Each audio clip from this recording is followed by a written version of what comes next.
이 힘겨운 시대에 하나님 바라보시며 살아가시는 우리 성도님들 되면 좋겠습니다. 어르신들과 종종 이야기를 나누다 보면 나이가 들어가면서 변하는 것이 많다 이렇게 말씀하십니다.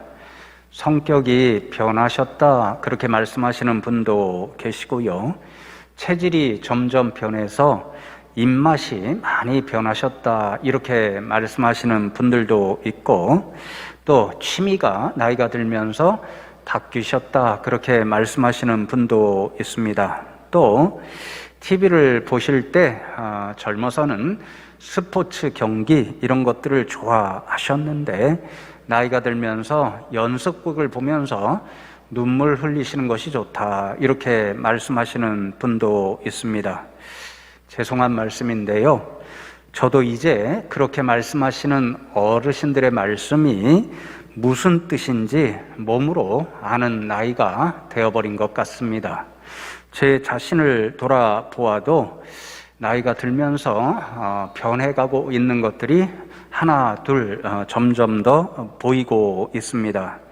예를 들면 젊은 시절에 제가 좋아하는 일 중에 하나가 스포츠 경기, 그것을 열광적으로 보는 그런 사람이었습니다. 예를 들어서 얼마 전까지 계속해서 월드컵 예선 경기를 치렀잖아요. 그런 경기가 이제 우리가 보기 좋은 시간대에 하면 좋지만, 예를 들어 새벽 2시에 혹은 3시에 이렇게 하잖아요. 젊어서는 시계를 일부러 맞춰놓고 그 시간에 일어나서 그 중요한 경기를 보아야 직성이 풀리던 그런 때가 있었습니다. 그것도 소리를 질러가며 응원을 하면서, 또 지고 있으면 화가 나서 씩씩거리며 시청하던 그때를 기억하게 됩니다. 그런데 여러분, 요즘은 그렇게 긴장감을 불러일으키는 중요한 경기를 일부러 시계를 맞춰놓거나 또는 일부러 TV 시청 시간을 확인해서 보려고 하지 않습니다. 왜냐하면요, 죄송한 표현인데 나이가 들면서 그렇게 긴장감을 많이 불러일으키는 그런 것을 보는 것을 잘 감당하지 못하기 때문에 그렇습니다. 특별히 혹시 기대했던 제가 응원하는 팀이나 우리나라 팀이 지게 되잖아요. 그러면 너무 기분이 나쁘고 화가 나서 견딜 수가 없습니다. 그렇게 되면 건강에도 좀 해로운 것 같고, 또 옆에서 보는 제 집사람과 아이들이 좀 상처도 받을 것 같고, 최근에 조금 그런 면이 있었습니다. 그래서 가능하면 그러한 경기를 보지 않으려고 합니다. 그런데 여러분, 예외가 있습니다. 그냥 편안하게 그런 경기들을 TV를 켜놓고 시청하는 때가 있는데요. 어떤 때일까요? 제가 예상하기에 이번 경기는 걱정 없이 봐도 괜찮아, 넉넉하게 이길 거야. 그리고 가만히 보고 있으면 그렇게 넉넉하게 이기는 경기, 아무 걱정 없이 편안하게 그렇게 보게 됩니다. 여러분, 저와 여러분의 모습을 생각해 보면 이런 일들이 참 많습니다.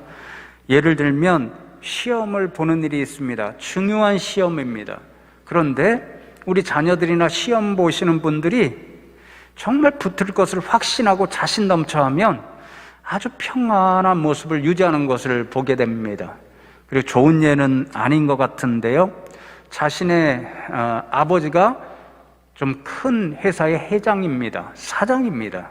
그러면 그 집의 젊은 자녀는 그러한 직장을 얻는 일로 크게 걱정하지 않고 참 평안한 그런 모습을 보게 되는 거죠. 여러분, 제가 이런 말씀을 서두에 드리는 이유가 있습니다.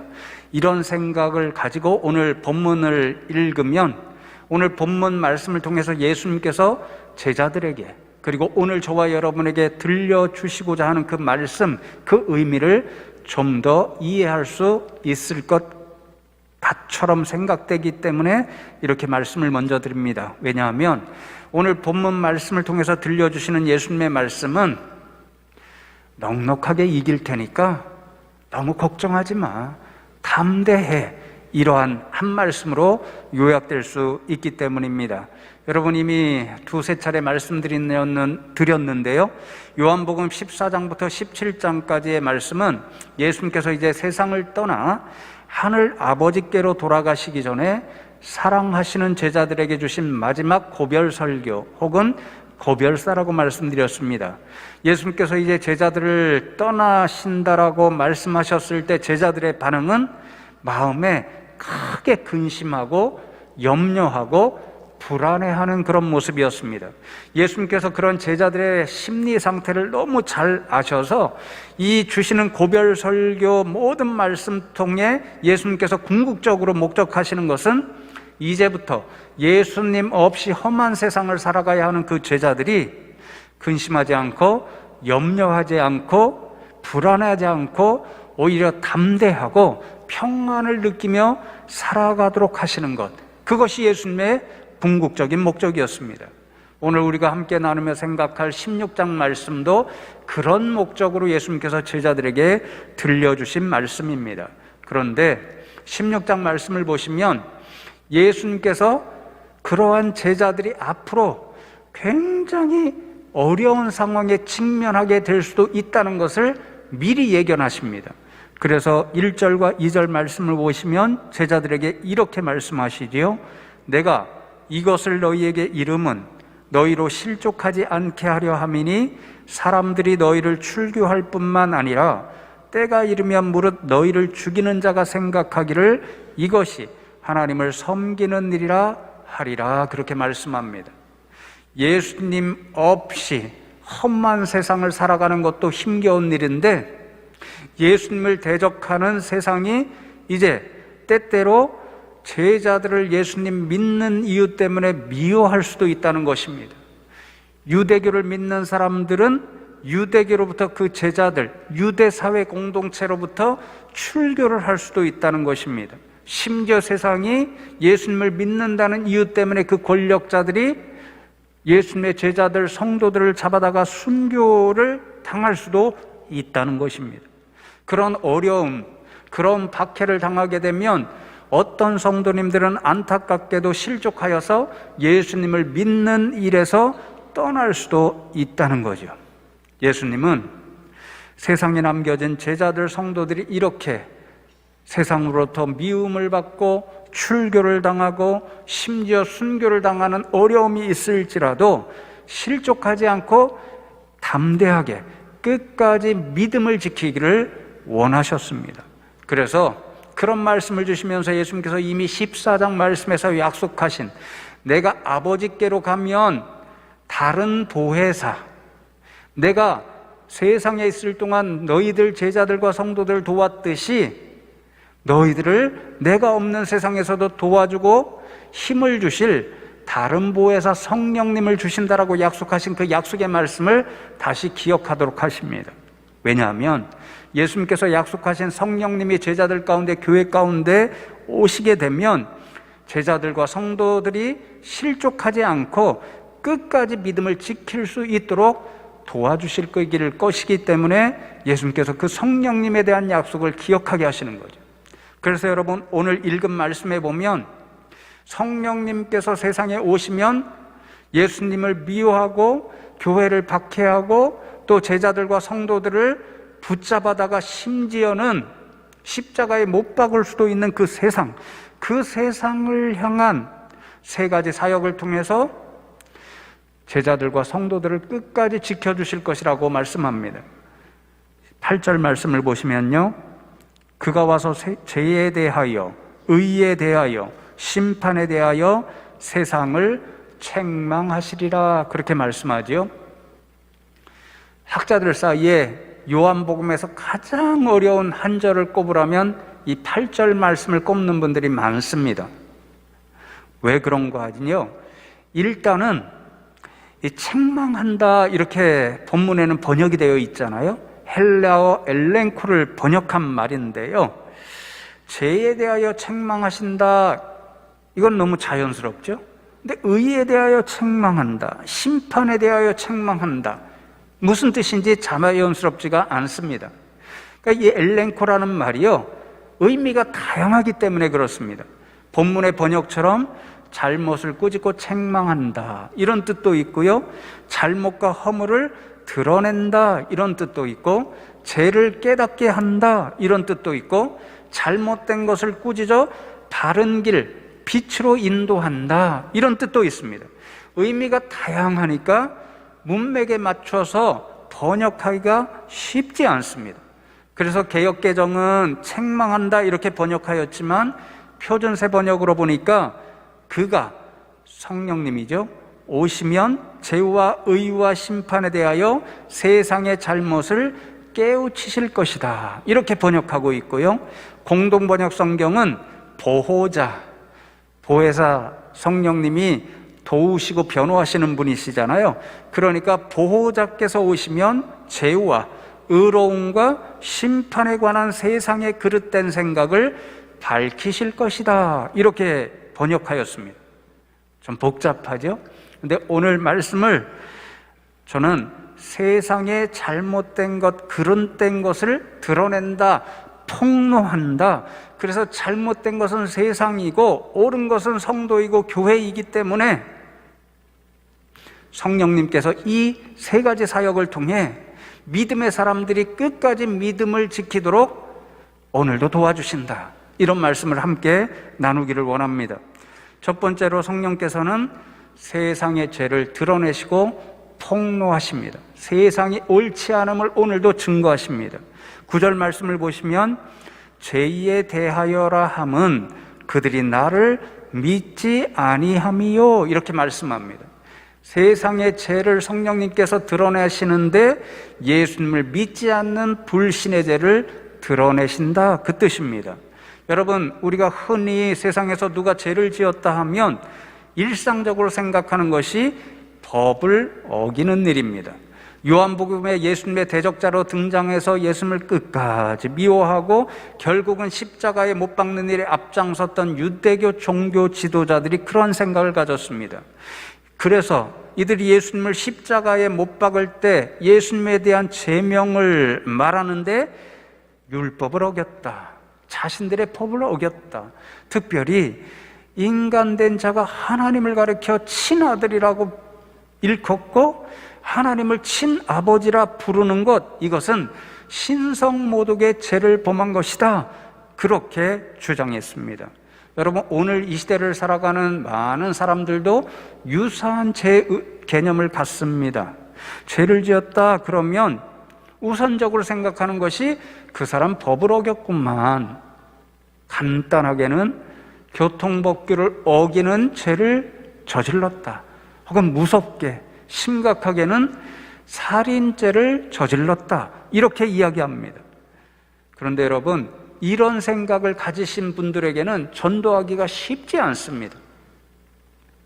제가요, 학창시절에 가깝게 지내는 똑똑한 친구가 있었습니다.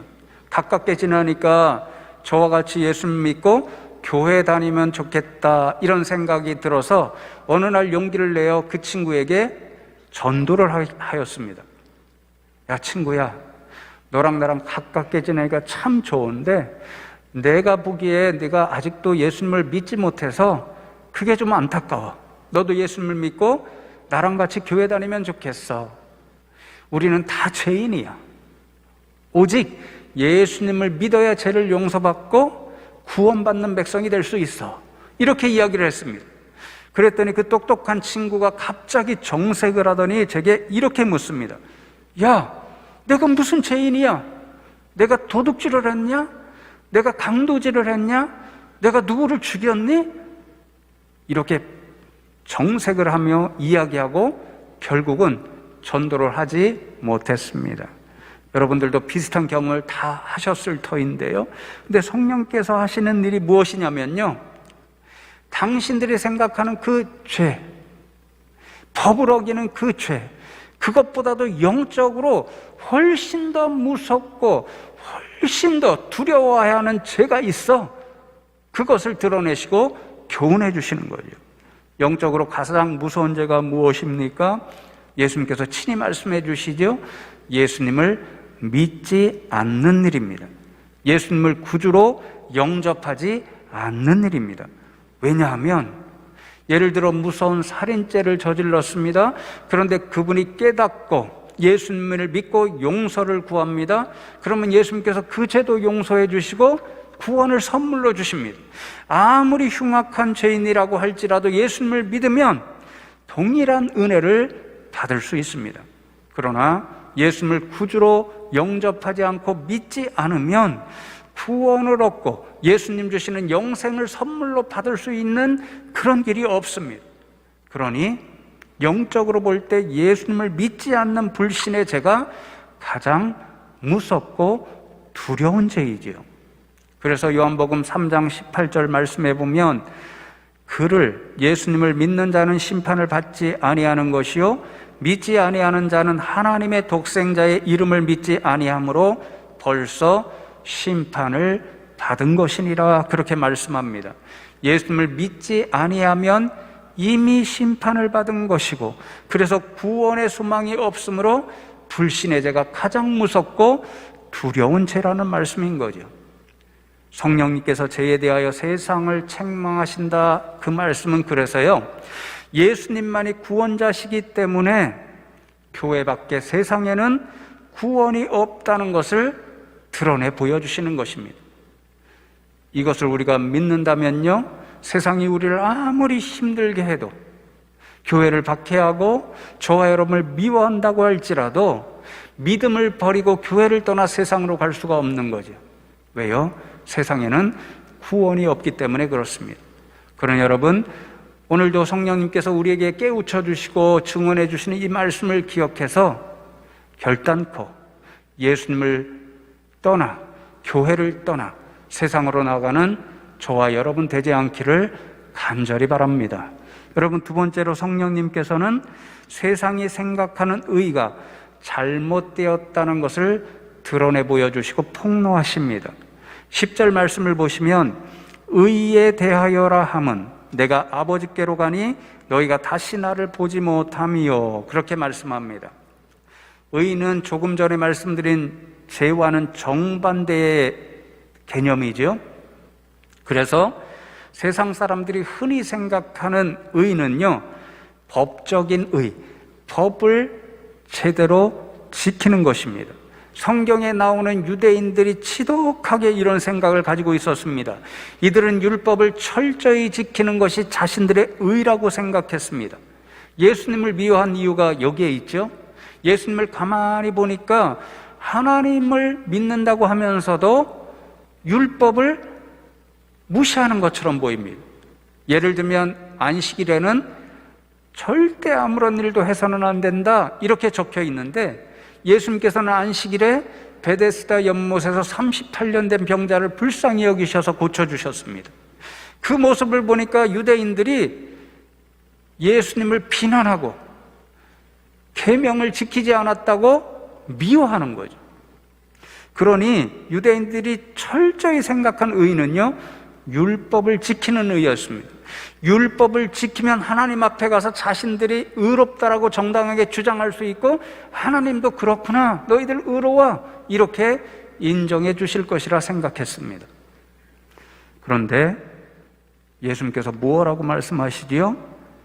그 유대인들이 아니라 자신들이 율법을 잘 지킴으로 하나님 앞에서 공적을 내세우고 자신들이 의롭다라고 주장하는 그 유대인들이 아니라 내가 아버지께로 간다 그렇게 말씀합니다. 이것은 단순히 공간적인 이동을 말하는 것이 아닙니다.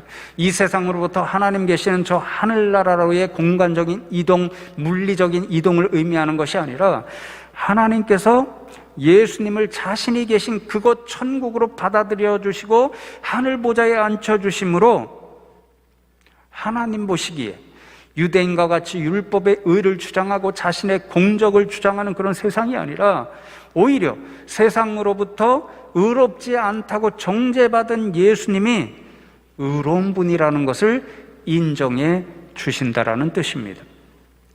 여러분 우리가 계속해서 사순절을 지나고 있잖아요. 여러분들에게 나누어드린 겟세마네 너머를 통해서 예수님의 겟세마네를 먼저 묵상하고 우리의 겟세마네는 도대체 무엇일까 그것도 생각해 보면서 사순절을 지나고 있습니다. 예수님은 겟세마네 동산에서 자신의 뜻을 온전히 내려놓고 아버지의 뜻대로 십자가의 잔을 마시는 순종의 길을 가겠다고 결단하시고 십자가에 달려 돌아가심으로 아버지의 뜻, 하나님 아버지께서 자신을 세상에 보내주신 그 모든 뜻을 100% 성취하셨습니다. 하나님 아버지는 이렇게 자신의 뜻에 전적으로 순종하여 십자가에 달리신 예수님, 그 십자가에서 하나님의 의를 드러내신 그 예수님을 의의 전형으로 인정하셨습니다. 그래서 무덤에서 건져 올리셔서 부활의 은혜를, 생명을 주셨고 하늘 보좌로 올리셔서 자신의 보좌 우편에 앉게 해 주셨습니다. 그리고 더불어서 십자가에 달려 돌아가심으로 하나님의 의를 나타내시고 성취하신 그 예수님을 믿는 사람은 누구나 그 믿음을 통해서 예수님이 십자가에 드러내신 하나님의 의를 전가시킴으로 믿는 모든 사람은 하나님 앞에 의롭다 인정해 주십니다. 그러므로 성령님께서 의에 대하여 세상을 책망하신다는 말씀은요, 유대인이 생각하는 것처럼 율법의 의가 아니라, 인간이 공적으로 내세울 수 있는 그런 의가 아니라 오직 하나님께서 인정하신 십자가에 달리신 예수님, 하나님의 의를 그 십자가에서 드러내신 예수님을 믿는 믿음을 통해서만 우리는 의로움을 얻을 수 있고, 그 믿음을 통한 의를 통해서만 우리는 하나님 앞에 의롭다 인정받고 구원을 받을 수 있다. 그것을 말씀해 주십니다. 성령님께서 알려주시는 이 믿음, 이 사실을 안다면요, 세상에 아무리 우리를 힘들게 하고 우리를 고통스럽게 해도 실족하여서 믿음을 버릴 수가 없습니다. 왜냐하면 오로지 예수님을 믿는 믿음의 의를 통해서만 우리는 구원을 받을 수 있기 때문입니다. 그러니 여러분, 오늘도 이 성령님이 증언하시는 사실을 기억하시고 오직 예수님을 믿는 믿음의 길만 끝까지 걸어가실 수 있는 저와 여러분 되면 좋겠습니다. 여러분, 마지막 세 번째로 성령님께서는 세상이 생각하는 심판, 그것이 잘못된 것임을 드러내시고 폭로하십니다. 11절 말씀을 보시면 심판에 대하여라 함은 이 세상 임금이 심판을 받았음이라 그렇게 말씀합니다. 여러분, 대제사장들, 바리새인들 이런 사람들이 예수님을 너무도 미워했잖아요. 그래서 항상 어떻게 하면 예수님을 죽일 수 있을까, 이것을 생각하고 논의했습니다. 그리고 마지막 순간에는 예수님을 신성모독의 죄로 체포했습니다. 그런데 자신들에게는 예수님을 죽일 법적인 권리가 없습니다. 그러니까 법적인 권리를 가진 빌라도 법정에 예수님을 세우고 십자가에 못 박게 해달라고 예수님을 고발합니다. 빌라도가 그 음성을 듣고 예수님을 1:1로 신문하지요. 죄를 발견하지 못합니다. 사형을 언도할 수가 없습니다. 그것을 분명히 알았음에도 불구하고 빌라도는 당시에 로마 정부의 가장 골칫거리가 유대 민족이었습니다. 끊임없이 반란을 일으키는 민족 중에 한 민족이 유대 민족이었습니다. 그러니까 자신이 유대 땅을 다스리는 총독인데 수많은 유대인들이 예수님을 십자가에 못 박게 해주십시오, 그 요구를 거절했을 때 혹시라도 반란이 일어나고 그렇게 되면 로마 황제로부터 자신이 책망을 들을까, 그것이 두려워서 예수님이 죄 없음을 분명히 알았음에도 불구하고 십자가에 못 박도록 내어주었습니다. 그렇게 해서 예수님이 십자가에 달려 돌아가시는 모습을 보고 아마 유대의 모든 종교 지도자들과 빌라도까지도 우리를 귀찮게 하는 그 예수님께 정당한 심판을 내렸다, 그렇게 생각했을 것입니다.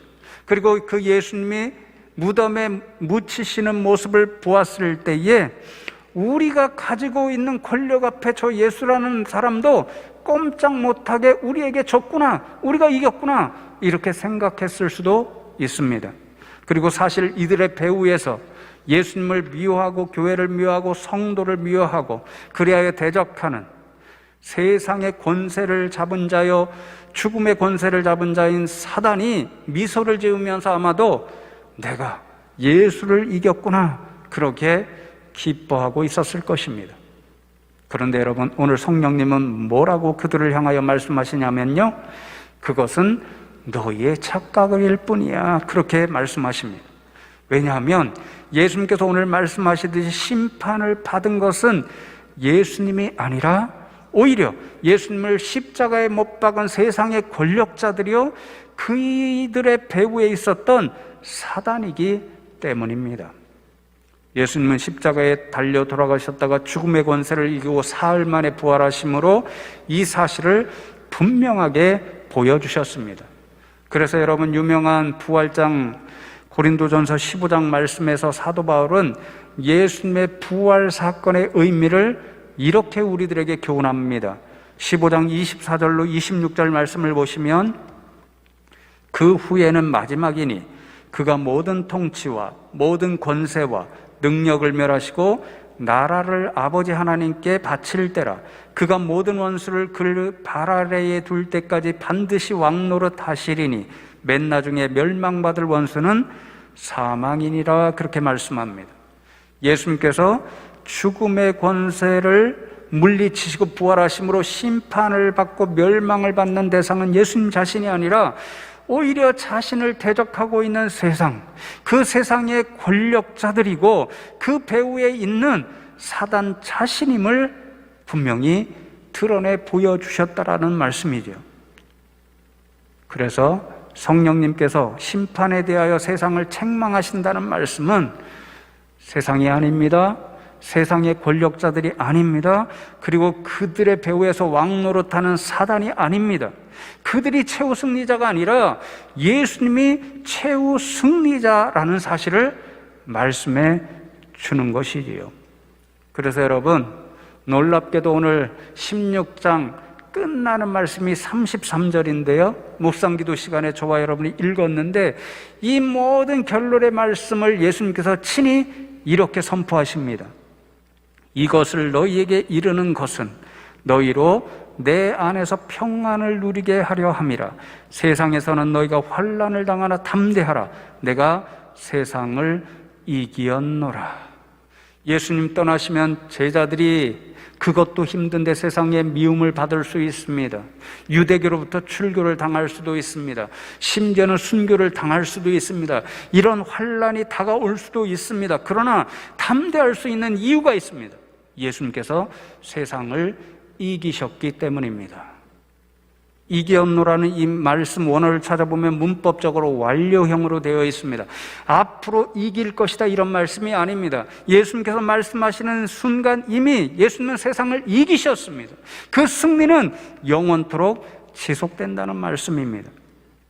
그렇습니다. 사랑하는 성도 여러분, 예수님께서는 십자가와 부활의 사건을 통해서 세상의 권세, 어둠의 권세, 사망의 권세, 사단의 권세를 이미 이기시고 승리하셨습니다. 그 승리는 지금도 계속되고 앞으로도 영원히 계속될 것입니다.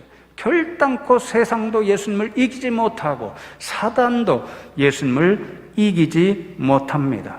성령님께서 오늘도 세상을 향해서 저와 여러분을 향해서 세상 너희가 아니고 사단 너희가 아니고 예수님이 최후 승리자시다, 그것을 선포하고 계십니다.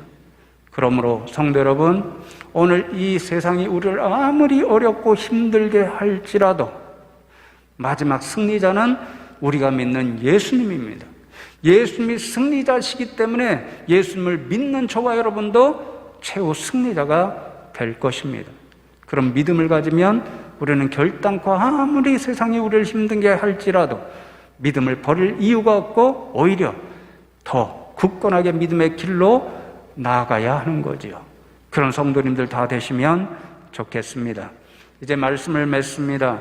지난주에 제가 한동대학교 가서 하루 부흥회를 인도하고 왔는데요, 교목 목사님과 이런저런 이야기를 나누면서 참 속상한 이야기를 하나 들었습니다. 제가 몇 차례 설교 시간에 우리 다음 세대, 자녀 세대의 신앙을 위해서 기도해야 된다 그렇게 말씀드리면서 연세대학교나 또 숭실대학교 같은 전통적인 기독교 대학에 들어오는 우리 젊은 세대, 청년 세대가 공개적으로 그리스도인이라고 고백하는 그 비율이 5% 정도 된다 그렇게 말씀드렸잖아요. 그런데 최근 2, 3년 사이에 그 수치가 절반으로 줄어들었다고 합니다. 2.5% 정도의 젊은이들만이 예수님을 공개적으로 고백하는 믿음의 청년들이라는 것입니다. 얼마나 속이 상했는지 모릅니다. 그 결정적인 이유가 여러분들 다 예상하시듯이 코로나입니다. 여러분, 코로나가 초기에 이렇게 발생할 때에 그 전파의 핵심 원인이 마치 교회인 것처럼 다 이야기했습니다. 정치 지도자들도 그랬고 언론도 여과 없이 그렇게 방송했습니다. 심지어는 교회가 아무리 구분해달라고 해도 이단과 교회를 구분하지 않고 그렇게 방영했습니다. 물론 제가 몇 차례 말씀드렸지요. 교회가 실수한 건 맞습니다. 앞으로 교회가 더 책임적으로 잘해야 됩니다. 분명 맞습니다. 그런데 여러분, 요즘 보십시오. 하루에 몇십만의 코로나 확진자가 발생하고 있습니다. 우리 성도님들도 매주 한 10가 정도씩 코로나에 걸려서 격리 상태에 계십니다. 너무 안타까운 일입니다. 그런데 어떤 언론을 보아도, 어떤 정치 지도자들의 말을 들어보아도 이게 주된 원인이 누구다, 어디에 있다 이렇게 이야기하는 사람 하나도 없습니다. 50명일 때도 교회가 주원인권인 것처럼 얘기하던 사람들이 수십만이 되어도 그런 이야기 하지 않습니다. 무슨 이야기를 하고 싶은 것이냐면요, 이 코로나 시대에 교회가 어쩌면 세상으로부터 많이 너무도 심각하게 오해를 받았구나, 또 세상으로부터 과하게 미움을 받은 것은 아닌가, 이런 생각을 하게 되는 거지요. 그러니 여러분, 우리 청년 세대들이, 젊은 세대들이 아주 민감하잖아요. 그러니까 믿음의 길을 떠나고 교회를 떠나는 젊은 세대가 점점 늘어나고 있는 것입니다. 그들을 위해서 우리가 기도해야 됩니다. 눈물로 호소해야 됩니다. 그런데 여러분, 기억하시면 좋겠습니다. 오늘 성령께서도 분명히 이 시대 가운데서 여실히 증언하고 계십니다. 세상이 옳지 않습니다. 오직 십자가에 달리신 예수님만이 옳고 하나님 앞에 의의가 되십니다. 세상이 결단코 최후 승리자가 될 수 없습니다. 세상의 주인인, 하나님을 대적하는 세상의 주인인 사단이 승리자가 될 수 없습니다. 오로지 저 십자가에 달려 돌아가셨다가 부활하신 우리 예수님이 세상을 이기고 세상의 권세자들을 이기고 사단을 이기는 승리자가 되십니다.